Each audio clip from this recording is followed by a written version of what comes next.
L'Infern by Germain Limburg, 14th century. In this picture, we observe different colors, alive and dark, blue tones in the box and sky, and in the reddish in the center.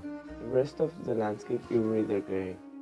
The play is composed by a demon in the center, lying on the top of the bonfire where there are people burning, sculpting fire into the people falling from the sky.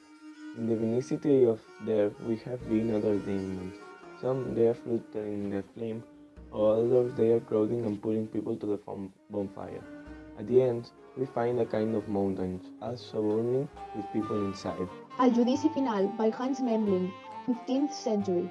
This work predominates, as in the rest, the reddish and the grey or brown colors, especially on the right side, where we mostly find this color.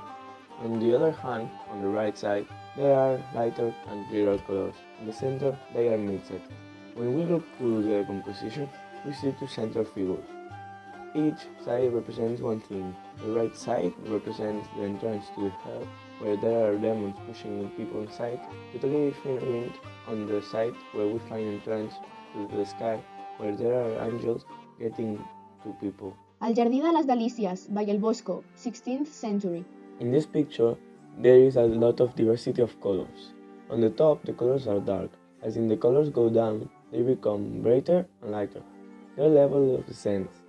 There are many figures of different sizes and types, such as realistic as 2 years where there is a knife in the middle who have a symbology. There is no center figure that stands out above others. They are skirted. This part of the picture represents perhaps evil.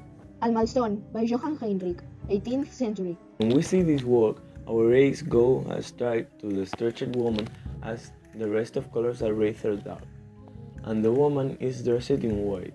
The intention of the author was to give him prominence in this way.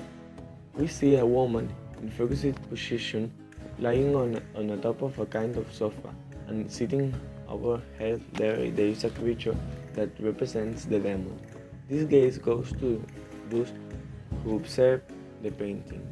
Behind him we see a host who observes the devil with attention. Dante y Virgilio en el Infierno by William Adolph, 19th century. Like in the previous one, there are rather dark colors, gray and brown especially, but there are two figures that stand out for their liver colors.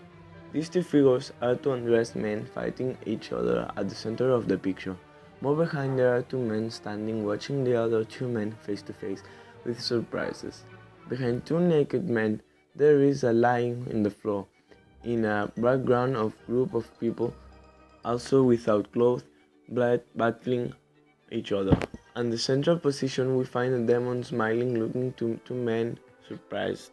Lucifer by Franz von Stuck, 20th century. To this work, we cannot say much about the color, since it is black and white. However, these colors express darkness. The shadows give a great deal of depth to what their wings seem like. When composing, one cannot say much either, because it's the demon in the middle of the picture, and the only thing we see at the bottom is a sort of a column of what a building could be.